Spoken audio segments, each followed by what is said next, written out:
That's a good one. That's a good one. Oh, God, it's a toad, son. Huh? It's a toad, dude. Let's go.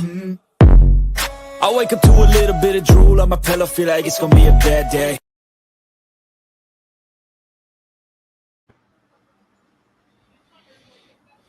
That was weird. You're waving.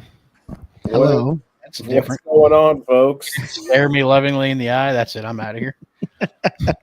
What's going on, everybody? Welcome back. Fishing Friday Live. Also, episode 128 of the One Cast we are going to record because, frankly, we were all super busy this week and it was hard to get together. So, so we are proud to be here. I have no idea what's happening right now. I hear a bunch of yelling out in my living room. But no, make sure you head over to onecastfishing.com. Use the code TheOneCast. Check out all one word. Save yourself some money. Get some snagless jigs, long neck hooks, weedless neds, some night hawks. Get out there and get after them. They're deep. It's time to go drag a football jig, Carolina rig, all that fun stuff. From there, you can head to CarolinaWatersNC.com. And again, use the code TheOneCast, all one word at checkout. Grab yourself some UPF gear, hats, everyday wear, gloves, whatever you may need. They've got it for your day outdoors. Where else they need to go, Trey?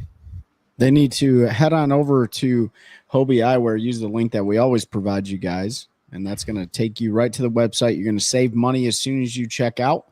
If you don't want to use that link, then you just go to HobieEyewear.com and not save money, but we recommend it. As you can see, we've been posting some fishing pictures and stuff. Caught a nice pair of sunglasses out of the bottom of the water yesterday at 15 foot, which is why you need to head on over there and get yourself some of those floating frames. Use that link we always give you. And also join us on June 29th for the Jordan Lake cleanup. Hobie Eyewear, the One Cast, and Fear My Heart. Where else do they need to go? And then before your next fishing trip or next time you get out in the water, make sure you go on your phone, download the Deep Dive app, either on your Google Play Store or your App Store if you have an iPhone. But you can download that app. I've got it right here if you're watching up on screen. But it's an excellent tool to allow you to look at the previous day's weather forecasts, forecasts in the future. You can see how that wind is going to affect the water, how that's actually going to affect the waves out there. You can look at, your inflow, your stream flow, water clarity, and then also based upon their data of fish catches, some of the, high percentage, most likely areas to get on fish. So make sure you go download that. It's a phenomenal tool to help you put more fish in the boat. Mm-hmm. And last but not least, if you're looking for a home or property in Central North Carolina, make sure you hit up our boy, our brother, our uncle, Terry Carpenter, licensed NC Realtor with Walston. Yep, totally. Why can I not remember that one? Howard Perry and Walston. Caldwell Banker. He's going to help you find your dream home. He is absolutely slaying the game right now. So if you are trying to get a realtor that is dialed into the local market in Central North Carolina, make sure you get up with Terry. You can get a hold of him at carpentert@hpw.com, or you can go to our link tree and you can get up with him on all of his socials and stuff there on Linktree. So, MPFL wrapped up a 2-day shootout today. What's up, Tim Triani? Some guy from Texas won. Can't remember his name right now. That's bad. Chad Marler. Chad Marler. Yes. There you go. Don't know a lot about Chad. I know he was pumped, as anybody would be. He had pretty consistent weights over 2 days on a super tough derb. So congratulations to Chad. Won that with 33-12. Again, that's 2-day total. Day one was canceled due to weather. I watched absolutely nothing of this tournament other than the last two people weigh in. When I got home today, I turned it on and it was wrapping up. I was just busy at work and stuff. So I know it was muddy. I know it was grimy, lots of grinding. Rough tournament for a lot of folks. But yeah, did you guys get to check any of it out? I didn't. Yeah. I think Trey, you got to watch a little, didn't you? Yeah. Yeah, man. Like Lake Eufaula, Oklahoma, everybody that was going down to that tournament knew that the water was really, really high, like 7 feet high right now. I think it's rising. If you listen to the guys that were on camera, they were talking about how the water was up. It was really interesting to see how the anglers broke that body of water down. Some people were on a pattern, and some people were straight up junk fishing. You follow Oklahoma 2 years ago, 2023. Luis Fernandez, the Bass Warrior himself, won that event. It was a very, very different Lake Eufaula this year. So it was really cool to see. So a couple different things were going on. Caleb Kufal, he did really well on day one. I think he was pretty consistent throughout the tournament anyways, but he stayed pretty true to a white buzzbait with like a horny toad on the back of it. And he was throwing that around a lot of the buckbrush and just all the stuff that was flooded. And he was hitting those shade lines because there was a point in the day, like when that sun came up, like they were really, really hard to catch. Right. And then there was a little bit of an afternoon bite. So you had Caleb throwing around a white buzzbait. You had Hackney that I watched him catch. Like I watched him lose a lot of fish, and he even talked about the importance of running a trailer hook on a spinnerbait. But Hackney was doing what Hackney does, which is targeting all that structure that's in the water with a black and blue jig. But then he got into an area where, and I don't know how he figured it out. I think he figured it out in practice, but basically there was like this long highway where fish were just stacked in the center of it, and he was just picking them off one by one with a spinnerbait. He lost a lot of fish, though. They were eating funny. And then you had Kyle Welcher. He was out there doing what he does, flipping a Bronco bug around a bunch of cover. And then it was actually really cool. Justin Kimmel, I want to say, who rooms with Patrick Walters, rolled up during the tournament, which is legal for them to have a conversation. They can't call each other, but if they see each other on the water and they can have a conversation. And it wasn't Justin, it was Drew Cook. I'm sorry, Drew Cook. He kind of keyed Patrick Walters in on a specific bite that was happening. And so Patrick Walters made that adjustment right on the fly, right on camera, picked up a white spinnerbait and started targeting the middle of where two bushes come together, or there's a little bit of a gap in between them. And he would throw that spinnerbait in there and basically just kill it. And then as soon as he would start whining it, like he would get hit. And that was in the clear water. So there was two sections of the lake that were clear, and they were really, really pressured because a lot of people were scared to fish in that mud. Obviously, Wild Bill and Gerald Swindle and all those guys, like they weren't scared to fish in that mud. And in fact, most of the bigger bites came out of the mud. And then the last cool thing that I saw on camera was Patrick Walters found a school of spotted bass that was right up against like a causeway. And even though it was really, really dirty water, he was able to catch them on a drop shot. So if that's a lesson for anybody out there that's like maybe scared of dirty water, including myself, I know I'm not as confident in muddy water as I am in clearer water.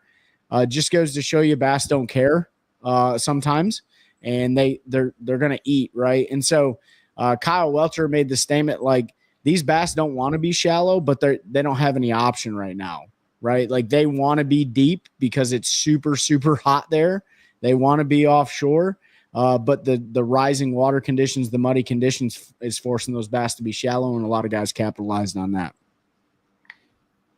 Yeah. Yeah, muddy water, warm muddy water is fun to fish. Cold muddy water is not. That's your lesson for the day. Yeah. And 8 pound was a big fish too. Dang. I mean, Gerald Swindle was right behind him, man. Like he was really consistent over 2 days too. He had almost 16 pounds each day, 15, 13 and 15, 12 or 15, 14. I can't remember. So he was right in the mix. A couple of our friends cut some checks.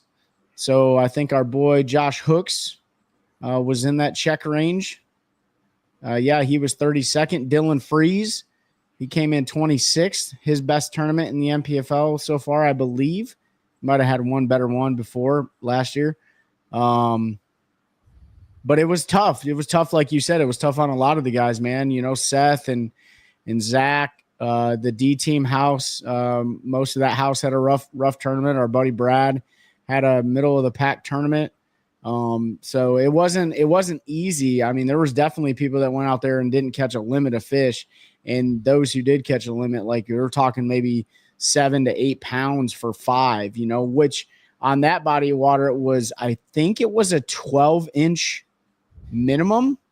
And I could be wrong, but I think it was a 12-inch minimum on that body of water. So, but yeah, it was not an easy tournament. It probably would have been a tournament where I would have spun out for sure. If I couldn't figure them out. I'm just trying to see. It looks like it is 14 inches in the entire state of Oklahoma. No, it's not. There's a 12-inch. I think that it might have been the spots that were 12 inches. Maybe the largemouth were 14, but I definitely know like 12 inches was a factor. Yeah, Tim, it was definitely cool to see Tommy Biffle up there. Buddy Gross as well. So you had some OGs. It was definitely it was a tournament of resilience and persistence. So Ben, I would have put a black and blue snagless flipping jig and then a hematoma nighthawk in my hand, and I probably would have. That's probably would have been my two. Unless they were eating if I could get a buzzbait bite, I would have put a pearl nighthawk on the back of a buzzbait and whipped it around. But yeah, that would have been that's a flipping man's paradise, that body of water right now. Yeah, I mean this time of year, as you mentioned, like we're mid to late June in Oklahoma, those fish want to pull off, but with that high water, and it's just not the high water, but if it's dirty water, that just means there's less sunlight, so there's less visibility, so they're not going to be quite as deep anyway. Right. So they want to be out there. But the other thing is, right, if the water's that high, there's been all that rain, there's also a lot of nutrients pushed into the water as well. So when you get it that high around all that buckbrush and everything, one, it makes it harder to target some of those areas. Two, the fish could be all the way back there just eating on bugs and all. Kind of surprising. I know buzzbait bite. Kind of surprising there wasn't maybe more of a topwater bite in the morning with some different, you know, with a popper or a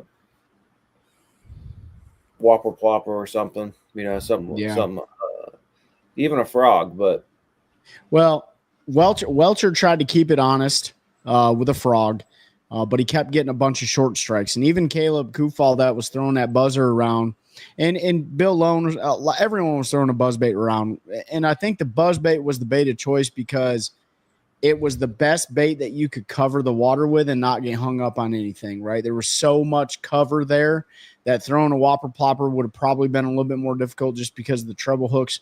Throwing a frog would have been, you're just not covering enough water. And I think that was the name of the game, is you just had to put the trolling motor in the water, put it on 7 or whatever, and just go.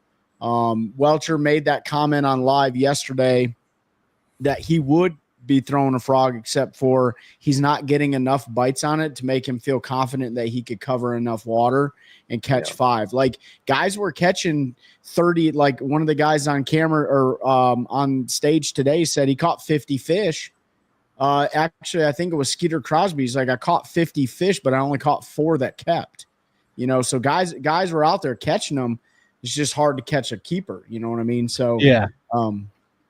But yeah, it was, and you know, and Bill Lowen, he found the only stretch that I saw out of any of the anglers on live. He found an actual bank, so the water wasn't up on the bank. So, and I think that was a key thing. And I've seen that before when the water gets high on some of our lakes here. Your best option is to go find what you can, where the water can't move past the bank. And a lot of times you'll get a fish there. They get so far back in the woods, they're inaccessible, right? So it was cool to see Bill Lowen do that. He was flipping a medium. I think it's called a mid-size brush hog around now. I didn't even know they made those. I think it's new, I guess, from what Luke Duncan and those guys were saying on camera. But he was flipping a mid-size brush hog around and getting after it the old Bill Lowen way. What's up, Neil? Tim Triani, off subject a little. How do you compare fishing in Pennsylvania to compared to what? North Carolina? It's way easier to catch fish in Pennsylvania, but there's way better fish in North Carolina, unless you're talking about smallmouth, and then Pennsylvania is way better. But for largemouth and fishing in general, the North is way easier to catch fish. What you guys been up to besides fishing? Working? Retiring? Neil Boswell, speaking of buzzbaits, Which do I prefer, Tim? Oh man, that's a tough call. Like I definitely What's like the fishing. question? He said off subject. Do you pair your fishing in Pennsylvania and North Carolina, and which do you prefer? North Carolina, probably, just because of the quality of fish. And I don't, but I can't because because Great Lakes smallmouth you can't compare to anything. So they both have their good and their bad. What's going on, David Fuchs? Well, let me ask you this though, Pete. I mean, going back to what Tim is asking, the reason why I would choose, and listen, like I love catching smallmouth. It's been a long time since I've done it. The only reason that I would say largemouth over smallmouth is just the sheer ways that you can catch largemouth. The different way, from catching them in pads to catch, flipping to deep cranking to flutter spooning to you name it. And I'm not saying that there's not a variety of way to catch smallmouth, but there's definitely way less ways that you're catching smallmouth than you are largemouth. You're not frog fishing for them most of the time. You're not horny toading them. You're not throwing a big flutter spoon. You're not doing you're hitting them with drop shots, with Ned rigs, with swim baits, with minnows, right? And it can be relative to where you're at in the country too, because some smallmouth feed differently, I guess. But I mean, yeah, I know guys catching them on 12-inch flutter spoons in Lake Erie, so you can still do all of that. You don't get the frog and you don't get the like that shallow water pad stuff, but you can catch them on a walking bait in 100 foot of water when they're feeding up on bait. Like they're still bass. That's not all the time though. No, but you can't catch them on a frog all the time either. I mean, no, you can't. And they definitely fight better. I would take a 4-pound smallmouth over a 9-pound largemouth any day of the week, as far as the fight that it's going to put up. And anybody who hasn't caught Great Lake smallmouth couldn't make that comparison because they aren't like a Tennessee River Valley smallmouth or a North Carolina Western Lake smallmouth. They're like almost a different breed. But yeah, I mean, I know what you're saying, Trey. Like you are throwing a lot of dang drop shots. I never threw Ned rigs much, but drop shot and smaller crankbaits, deep cranking, not with like a big plug. Jerk bait. But guys are getting more creative to catch big ones. Like they are smashing giants on great big swim baits and glide baits and stuff. So, but I can't compare the two. Like they both have special places in my heart, and I can't really say that I pick one, Tim. If I just want to go catch a bunch of fish and like have it be really easy, then I'm gonna pick fishing in Pennsylvania because if you throw it within 50 feet of a foot, fish is probably going to eat it up there. Whereas down here, you got to flip the same tree 19 times before they'll eat it sometimes. And I used to say that about like, well, if you just want to go catch fish, don't worry about smallmouth, don't worry about largemouth, just go after spots. But I'm going to tell you, man, like I've been fishing for quite a while now. Looking back at some of these dates, I'm like, wow, I can't believe it's been that long since I've been like really into this stuff. But even the spotted bass around here are getting educated. They're getting educated, man. They're educated. They're harder to catch. They're moving. I just it's not as easy as it used to be. But fishing in the north, man, like Tim, you got to remember, like those fish are like off limits for a long period of time, and they have seasons on them too. So, they're just dumb. They're just dumb up there, and I love it. Yeah, many moons ago, Tim, I fished Oneida. It's been a long time. I was a kid last time I fished it. Neil Boswell did ask, speaking of buzzbaits and trying to throw it more, any recommendations for types of buzzbaits and trailers to try? I typically don't throw a buzzbait with a trailer.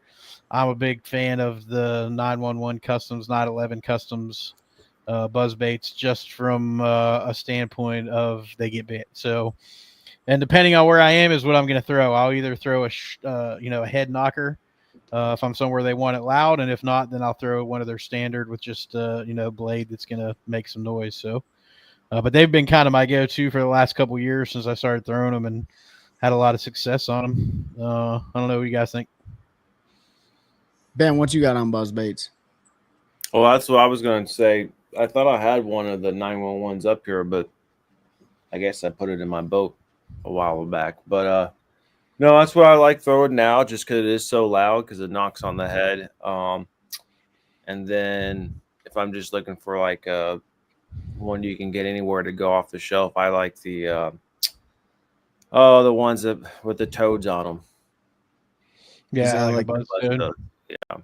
Oh, okay. I did order a couple of the Brazzalos that old Pat Schlapper made famous down there because I liked that bead clicker they had on them, and they just came in today. And I'll throw those with a horny toad probably on them. Yeah. I also found a new frog hook tray. And I got some in, and wait till you see these bad boys. I will say, hey, full disclosure, I caught my only buzzbait fish so far this year. Now, granted, I haven't really thrown a buzzer, but I threw this. Who asked the question? It was Neil Boswell. Neil, I threw a black with a gold blade buzzbait on today.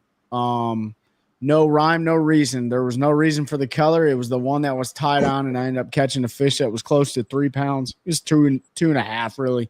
It's all spawned out, skinny, big old head on him and stuff. You could tell he was a resident shallow fish versus the other ones that I was catching in the school. But I would say that there's definitely a time and a place to have a like a toad or a swim bait or something on the back, or a nighthawk. And that is and I don't throw a lot of trailers on them either.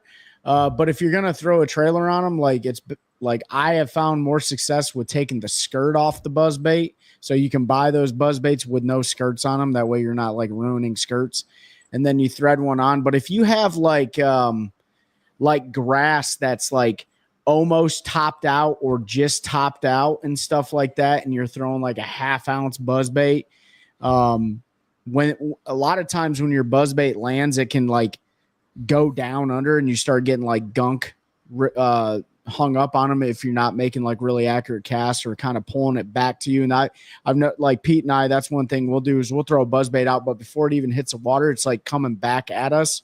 So it can start like turning water, and we don't get it hung on anything. But if you're making that cast in grass and stuff like that, like sometimes having a toad on the back keeps it up above that stuff a little bit better as you're running it across there. So you just got to play with it.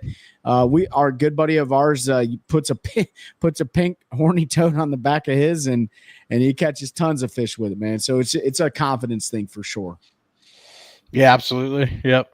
My buzzbait reels don't usually last more than a year because I'm grinding them gears because I'm clicking it over and winding it while it's still in the air. And it's You hard know what on I'm them. talking about, though, right? Like you make it absolutely. come back towards you just a That's little why bit. I don't like wait till it hits the water. I typically close it Yep. in the air, and you get a big loud thunk because the still in it. And I could probably stop with my thumb and get the timing down, but I'm just when I fish a buzzbait, I'm fishing usually a little bit quicker than normal. So Yeah. but yeah, I'm gonna go out tomorrow. If anybody's on here that's fishing whatever tournaments at Harris tomorrow, I apologize, and I'm probably gonna be sitting on one of your points when you guys blast off. So you know, it is what it is. Yeah, half ounce deal. I'll throw a half ounce or a 3/8. It really just depends on it just depends on the day. I don't necessarily have a preference for anything. I usually will throw a 3/8 to what Trey was talking about if I'm fishing around a lot of cover, because it doesn't get underwater quite as fast if I don't get it moving right away. And I'll throw a half ounce when I'm trying to bomb it, fishing more kind of open water around lay down and stuff. So, but it's again personal preference. When you're talking about from 3/8 to an ounce in a buzzbait, the profile is not that much different. Castability is not a whole lot different. Nobody can cast a buzzbait that great with that big old blade zinging around, and No. it makes it tough. But if I'm burning down a bank where I'm fishing like spotty pads or between pads, that grass, kind of emergent grass like Trey's talking about, I'll usually go with the 3/8 because it's a lot less tiring to throw that all day. I know you wouldn't think that an eighth of an ounce would make that big of a difference, but when you throw it 500 times in the morning, it does for sure. So Yeah, you don't have any rotator cuffs on after that. yeah, yeah. I will But tell yeah, you this, Neil. The last thing I'll say is, if you're fishing a lot of dock lakes, and I learned this last year, I got really good at skipping, and so you can skip a buzzbait, but you most likely have to have a trailer on it that has a flat bottom, right, like a horny toad or something, to get that buzzbait skipped way up underneath of a dock and stuff. So if you're on a dock lake, might be something to think about. And a half ounce is way easier for me to skip than a 3/8 just because the weight. That's it though. Yep. Absolutely. But yeah, what I was saying, sorry if you're fishing at Derby at Harris, but I will be on a point at 4:45. So it is what it is. I mean, it's the closest lake to us, and I know where there's a bunch of schools that I can go wear out, and that's what I'm going to go do. So Oh man. I'm going to take my little nephew out there and try to get him a few fish in the morning, and then I'll be out of there by probably 8 o'clock and roll out. My daughter's going to college in South Carolina. Any opinion on South Carolina bass fishing? It's good. Where's she going in South Carolina? Tim? I mean, you don't have to put it up there if you don't want to. I guess OPSEC, you may not want to say where your young daughter is going to be going to college. Since we're on South Carolina, Ben, what's your favorite lake if you've ever been to one? Well, you have been to one. I know you have, but if you've been to more than one, what's your favorite lake in South Carolina and why? I've only fished Lake Murray and Watery. Okay. So Murray over Watery. But I was going to say, like, there's really only like 3 major spots to go to college. You go down by Charleston, which the closest bass fishing is going to be Santee, Cooper, and all. You go around Columbia. Well, I mean, you're talking Division I schools, but that doesn't mean she's going to one of the big schools either. Or you can go upstate. That's going to be around Hartwell and all. I'm just talking about the major population centers. Well, you also have Columbia, Greenville. Yeah, you're right. So you're either Hartwell, Murray, or Santee. Santee. Or the she's going to down. coastal Carolina. There really ain't much over there around Myrtle Beach. That's where JT Tompkins grew up. So maybe I think like the Little River and stuff over there, if you go up into it, you can get into some largemouth. Yeah. You can go up the rivers and all. South Carolina bass fishing, Tim, is absolutely phenomenal. It definitely has its days like North Carolina. But I feel like the fishing. Now I will say this.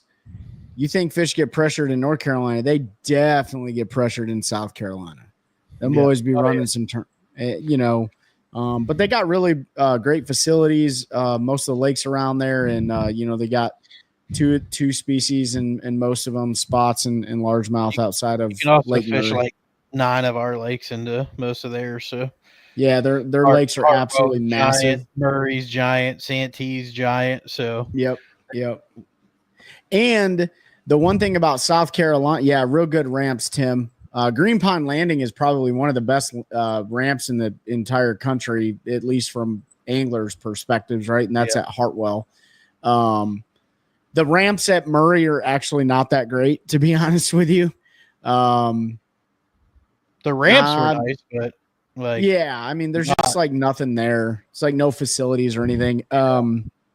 But outside of that, like South Carolina, the one thing I like about their lakes, and you can kind of do this on a couple of our lakes here in North Carolina, they're pattern lakes, right? So if you're patterning, like if you're on a dock pattern, they're on docks, right? If they're on cane piles, they're on cane piles. If they're on, they're obviously spawning, but like it just, but like a lot of the lakes around where we're at right now, it kind of sucks because you have to like know exact spots where the fish are at to catch them. Yeah. And it makes it really challenging. And so for bass fishing in South Carolina, like it's great training ground for tournament fishing for sure. Absolutely. Yeah. No, you'll be down there around some good stuff. So what's going on, Software Info? Sorry we already talked about it. David Fuchs, you were late. So slap yourself in the hand twice. It's over. It was 2-day shootout. Yep. Bob Marley won. Chad Marler won. Chad Marler won 33 pounds. Yeah. Sorry, Chad, if you hear this, we're just poking some fun. If you want to come on the show and talk about it, we'd love to have you. We'll get him on the show. Yeah, we'll get him on the show to talk about it. And I'm going to call him Bob Marley now, so we have that. Yeah. Going first. Yeah, it was a grimy derb. Bunch of that going on. So Trey went out and if you're fishing the PBC tomorrow, you can get with Trey before blast off. There was a bunch of 3 to 7 pounders, $100 a waypoint via Venmo. So hit Trey up. I'm here to tell you, right where the schools are. He didn't wear them out too bad today. Again, $100 a waypoint, he'll put you right onto him. So, yeah. Anything you need to know, you got to pay first, though. You know what I mean? I made a joke on his post yesterday. If anybody saw that, he posted about some fish he caught, and I put what lake, what bait. Just poking fun, because if you look at any of the, I'm sure it's like it everywhere, but like NC bass fishing, as soon as somebody posts a fish picture, what lake were you fishing? What bait were you throwing? Were they on the points? Were you in a boat? Blah blah. I'm like, oh, good night. Just try to go out and figure it out a little bit yourself, man. Like, So I mean, dude, I'm pretty fortunate, right? Like, I live 15 minutes away from Sharon Harris, 20 minutes away from Jordan. I'm pretty blessed. I'm retiring right now, so I am on the lake quite a bit. So, it doesn't bother me when people are asking about like kind of what's going on and stuff. But, I do want to steer people in the direction of like, you're never going to get any better if you don't put the time in to go out there and do it yourself, right? Like, people can help you out.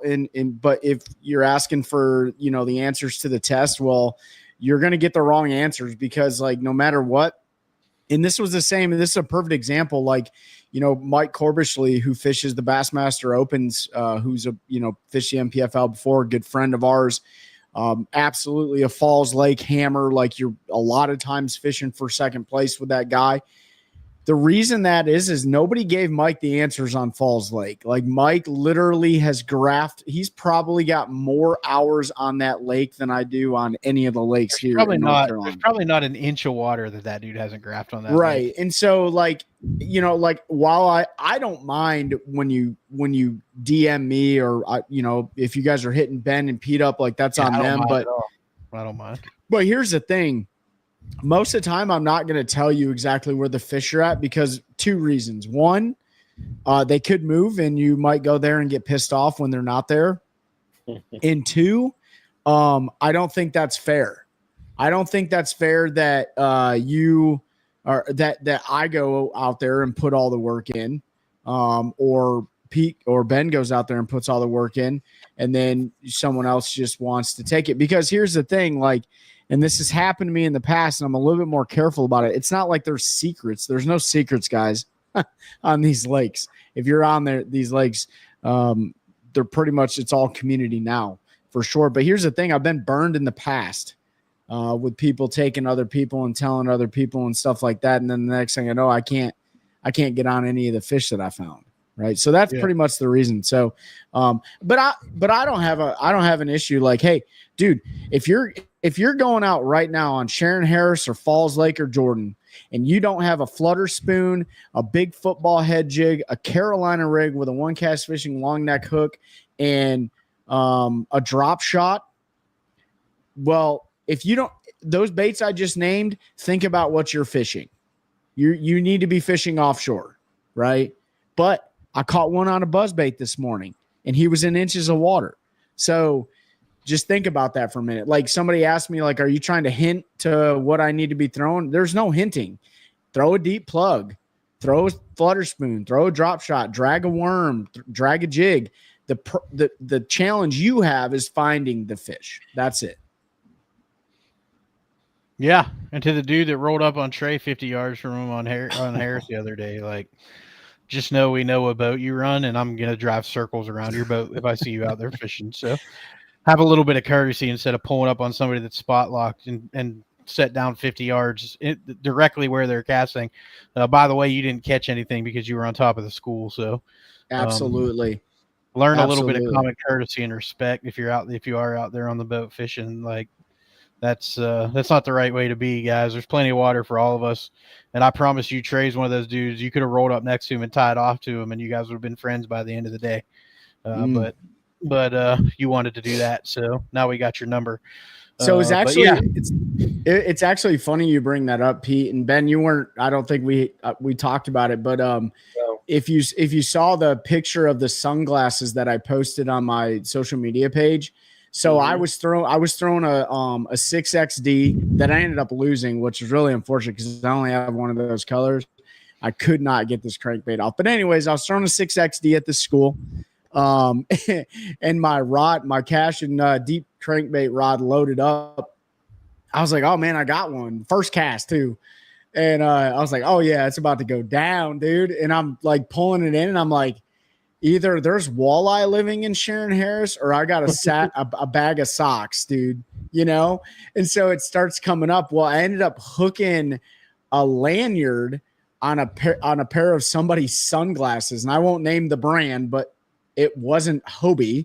And so I pulled it in the boat, and it's the first time I've ever caught a pair of sunglasses. And this is why we promote Hobie, guys. Not only are they awesome priced already, but if you get the floating frames, you never have to worry about Trey going out there and snagging a pair of your sunglasses off the bottom. It wasn't a snapping turtle, David. But if there's something out in the water, Trey, you'll grab it up, dude. Because didn't you catch the dude? I caught the poopy underwear a couple years ago. Yeah, I remember that. But you know, it was at that moment I'm sitting there getting the barb was past the piece of fabric on the sunglass lanyard, and that's when that boat sat down right on top of the school. And I didn't say anything, but Pete's right, man. Like, you could just come and ask. You know, like that's how I've made numerous friends on the lake. My buddy Will. That's how I met Daryl and Kieran. That's how I met what's the other guy? I can't remember his name now. But anyways, long story short, like if they're schooled up, like I have no problems. Like, hey, dude, like let's fish together. You know, have some fellowship while we're out there. But that guy was just doing what he does, man. Just being plain rude. Yep. Well, right on. Yeah, man. What else is going on? I wanted to bring up. We talked about the MPFL real quick. I'm gonna just gonna run through it real quick. Hey, Major League guys. Before you do that, I have got to drop. Go ahead. I got to go eat some food and hang out with family. So I wanted to make sure I jumped on to talk to everybody tonight. What's up, Aaron? Hope you're doing well, brother. But appreciate y'all. Trey and Ben are going to carry this one home. I'm going to go spend some time with my sister and my nephews and my brother-in-law. So love y'all. Right, Trey, hit me up after the show. All right, 10-4, man. See you, bud. All right, later, y'all. All right, Pete's off here now. The show can actually run effectively. No, I'm just kidding. Pete's got his family in town from Pennsylvania. I heard that. Stay off the camera. Pete's got his family in from PA. So real quick, I want to run through this real quick before Ben and I get rolling here a little bit more. So James River Major League Fishing Invitational is up at the James River. Day one is today. If you haven't watched that, I know some guys are partial to what they like watching, whether it's MPFL, MLF, Elite Series, whatever. I don't care. It's all bass fishing. I don't really like to watch it anyways, but the James River is pretty epic. Keith Poche is sitting in the lead with almost 24 pounds right now. So he's about 3 pounds and 14 ounces ahead of Cal Lane. But dude, he's had an absolute epic day on the James River. It's a tidal fishery, if I'm not mistaken, Ben, right?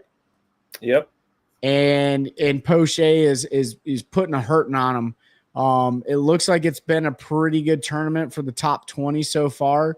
14 pounds, 6 ounces is, I don't know how many advanced. I think it's like 20 or 25 advanced today, the final day. But Keith Poche, man, he's wearing them out in that little aluminum boat. I love it. If anybody can do it, or if Keith Poche can do it out of like a 17 and a half, 18-foot aluminum boat, anybody can do it.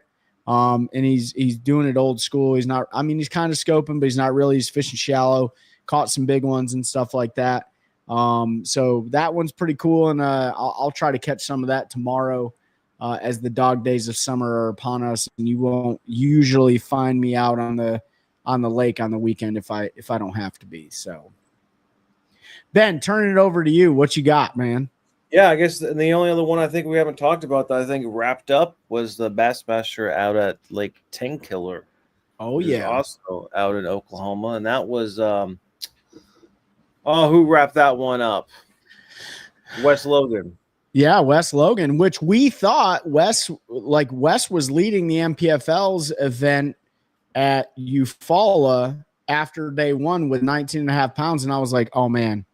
If Wes Logan wins the MPFL event, it's going to be a good month for him. Yeah, it's almost like what Kyle Welcher did when he won Pascatank, and then almost won Norman too. But yeah, Mhm. good event. I mean, they had less weight than I thought. I was thinking like 70 pounds, only 63 pounds. But hey, look, I mean, that's a tough time of year out there. West Logan first, you know, I think there were some names we don't always see up there. Let's see, Andrew Loberg was second. KJ Queen was eighth. Logan Lutuso was ninth. Brock Mosley 11th. So you had a tournament where I think you had guys mixed all around out there. So I think it was overall a pretty good event. They've only got, I think Bassmasters only got 3 more left now until the end of the season. So, you know, they're getting close for the AOI race right now. Jay Shakurid is 3-point lead over Chris Johnston. Dang. And Chris won it last year. Mm-hmm. Chris won AOI last year. We could. You think we'll see back-to-back AOI winners in the Elite Series and the MPFL? So Chris Johnston won it last year, right? For the Elite Series. Who won an MPFL last year? Kyle Welcher won last year for the MPFL. And I want to say Kyle's leading AOI right now. And there's 2 MPFL events left. Yep. Kyle's leading right now. He's a 6-point lead over Patrick Walters and a 13-point lead over Greg Hackney. 15 over Caleb Cooper. Then it tightens up. And then, yeah, for Bassmaster, it's Jay is at 598 and Chris Johnson's at 595. But I mean, Trey McKinney's close at 586, and even Patrick Walters is at 553. So I mean, they're all within striking distance still. Patrick Walters wins the Elite Series AOI and the MPFL AOI. How crazy would that be? I mean, it's crazy, man. Like, listen, like I know some people, you know, there's a lot of Elite Series anglers that are fishing that applied and were granted to fish with the MPFL. Wasn't a given, right? Brad Fuller in the ownership group takes it pretty seriously with bringing people over to the MPFL, make sure that they fit the culture. So you got a lot of people out there right now that are like, man, Elite Series guys are dominating all the like NPFL only people, right? Well, guess what? Elite Series anglers that fish the MPFL are NPFL anglers. And the reality is this: they are the best in the world, some of the best in the world, guaranteed. If I was fishing the MPFL, I'll just put it to you this way. If I was fishing the MPFL, I would expect every single one of those guys to whoop my butt because they are the best at their craft, right? So it's cool to see, you know, our friends that we hang out with go neck and neck with guys like Greg Hackney and Jason Christie and Patrick Walters. It's cool to see that, you know, guys that have full-time jobs, that fishing isn't their full-time gig, who are hanging in there. So it's cool to see that. And, you know, you bring up 10 Killer, man. I was really rooting for Carl to win because that was his only Elite Series victory. That was back in what, Ben, 2019? I think 2019, yeah. 2019 was the last time the Elite Series was on 10 Killer. But just like you follow with the MPFL, 10 Killer was a very different lake than what they saw in 2019. It was high, way different conditions.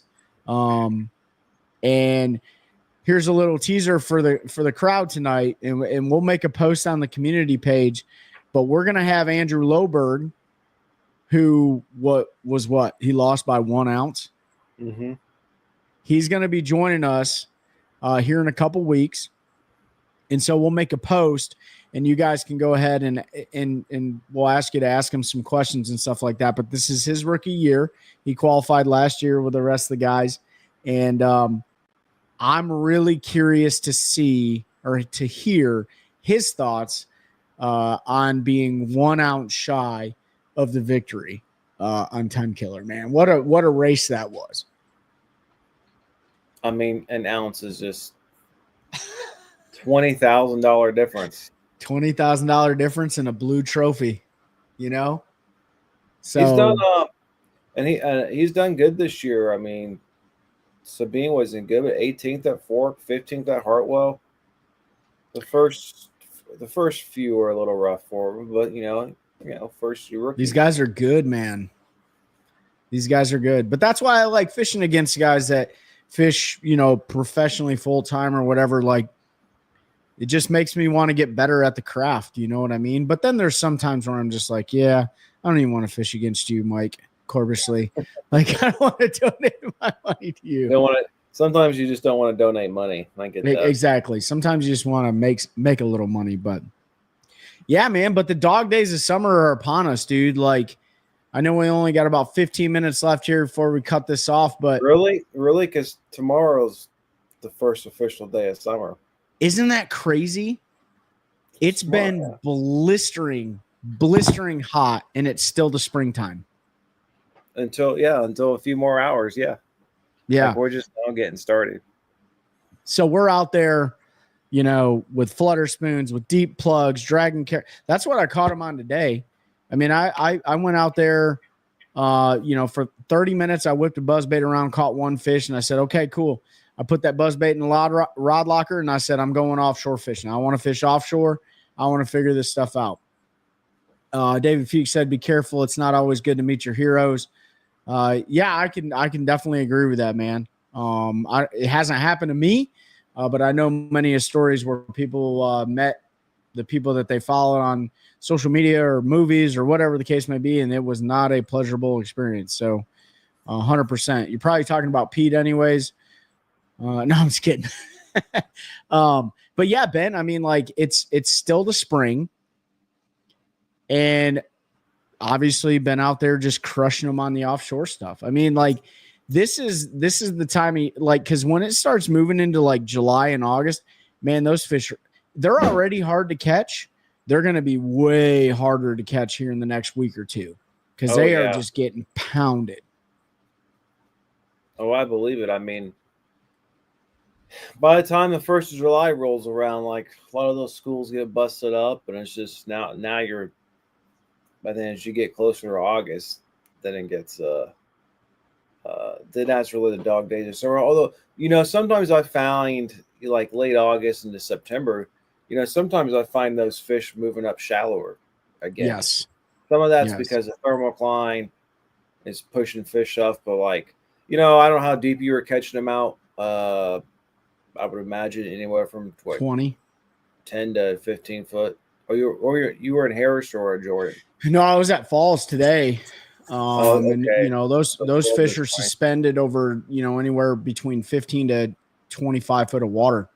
Right. But they're suspended. Now, there's some schools that are on the bottom, which make it a little bit easier to catch them.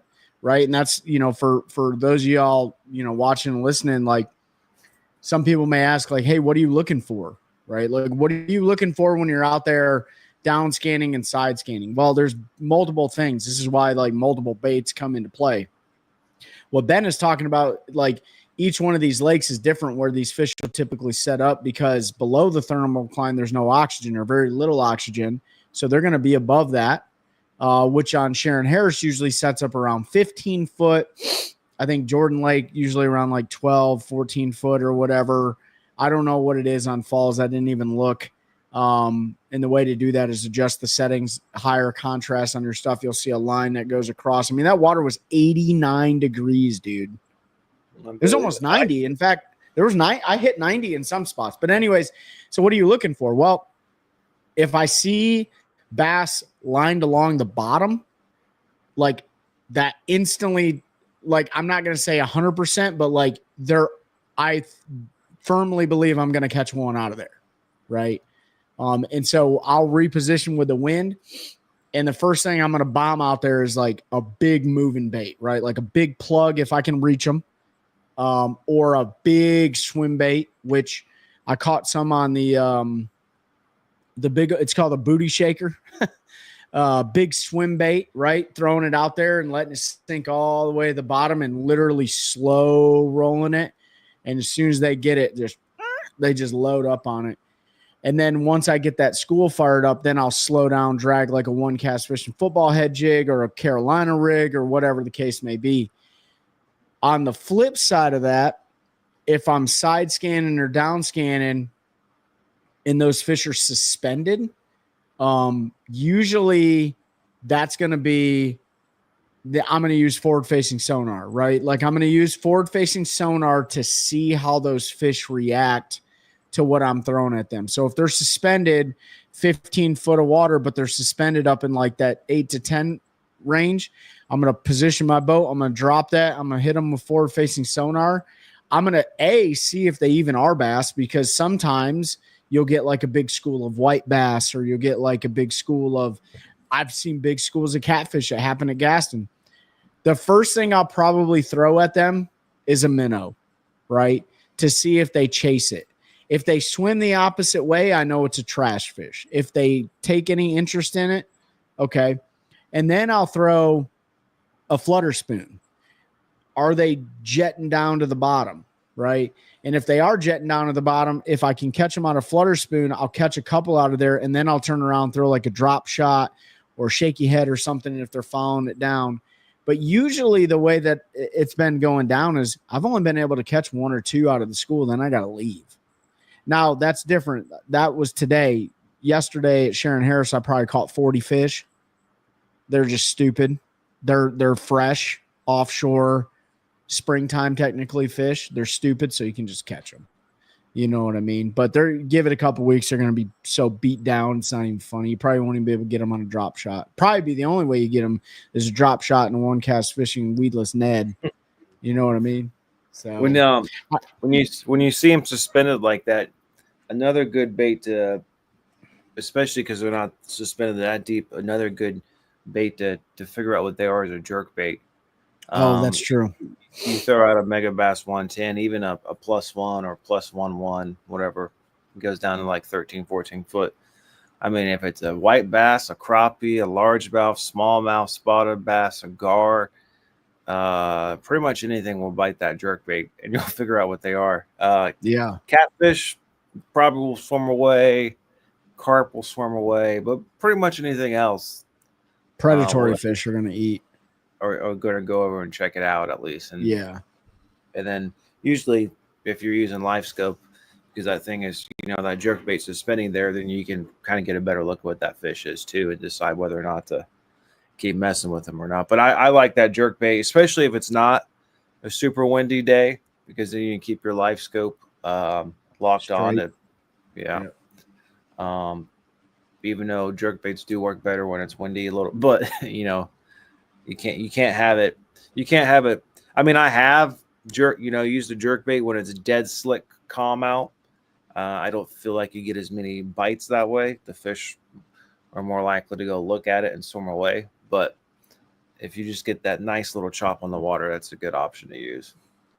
Yeah, I mean, on those, jerk baits, I caught the biggest bass of the year for me was 8 pounds, and that I think I caught that in January or I think I caught it in February or March. I'm sorry, out of Jordan Lake, and that was on a jerk bait. I was fishing standing timber, and it was cold, and it was just one of those things. But a jerk bait this time of year can be, forward facing sonar has shown us that like jerk baits work 365 days a year, and I'm sure it wasn't even forward facing sonar that showed us that, but like we can see the fish's reaction, and what Ben is talking about, like. You'll see that even if the water is slick calm, what I'll do is I'll just go to a translucent, like a see-through jerkbait, right? Mm-hmm. Because it's harder for the fish to get a visual on if it's a fake bait or if it's fake food or not. So, and then a lot of times, like, dude, you just got to keep that thing moving. Right. And that's kind of how the minnow is too. You just got to keep it moving. And you got, like with the minnow, you got to keep it moving. You got to keep it like climbing upwards in the water column. They don't want it like swimming straight. They don't want it going down. For me, it's like I go right over the top of their head. And then when they see it, they turn on it. And then I'm like, oh, they're chasing me. And then that's when they eat it. Right. And the jerk bait's the same way too. Like your rod action and everything, like the color of the jerk bait, like you really can catch some really good fish any time of the year, but especially this time of year. One of the things I did, go ahead. Well, this time of year, the jerk bait, you don't need to wait 5 or 10 seconds in between each jerk. I mean, you don't. No. That's not necessary this time of year. You can keep it moving and keep it moving fast. I mean, jerk bait used to be, that's what everyone's cold water bait was. I think it was years ago. KBD was smoking guys on like, no, you can use a jerk bait when the water's 75 degrees or Yeah. whatever it was, and just hammering. But yeah, I mean, it's but yeah, this time of year, keeping it moving more so they can't look at it as well. It usually helps out. Yeah, it's really important. Larry, appreciate it, bro. I love the stash right now too. I unfortunately have to shave it off at some point because I still have a job that I got to go retire from. But has been too long, Larry. Appreciate you jumping on here, brother. We need to definitely get out on the water. The one thing I'll say about this time of year too, for people that are targeting like offshore fish, offshore brush piles, right? Brush piles are absolutely like on a bright bluebird sky day like it was today. Fish want to find some sort of shade, right? And so if you're targeting brush piles, man, I learned a little bit today. I rolled up to a brush pile. There must have been, gosh, I don't even know. I caught every cast with a minnow in that brush pile. I caught a massive slab crappie. I probably caught 10 of them, right? Sometimes they just get on the right trees. So I was like, where are the bass? Back off 25 feet. The bass are on a little brush pile, holding there, ambushing the crappie on the big brush pile. And I caught like a 4-pounder out of that brush pile. You could see that the image was clearly different. The dots, the blobs, they were a lot bigger, right? I use Active Target too. But you know, like you just like a lot of guys that when they fish a brush pile offshore, they'll throw right into the brush pile. Well, if there's anything we learned, especially with Lake Lanier a couple years ago with Hunter Bogman, like the way he was fishing those brush piles on Lanier, like you have to pick those brush piles apart. Sometimes they want it on the left side. Sometimes they want it on the right side. Sometimes right in the middle. Sometimes they're not even in the brush pile. Sometimes they're on a stump or another little brush pile or whatever. Sometimes they're not there at all. So it's really, man, I learned a lot today. I learned a lot that they weren't eating. I only caught 7 bass today. And it was tough. It was real tough, man. I mean, I think I had like 18 pounds, but it was tough. And I'll tell you, like, I think more and more people are offshore fishing because of technology and stuff like that. And I definitely believe that the fish are adjusting to the offshore pressure, which is fine. It just means we need to get a little bit more creative and stuff like that with, how they're going to catch them. And hey, maybe it's better for the guys on the bank too, catching more fish on the bank and stuff like that. So, but this time of year, man, I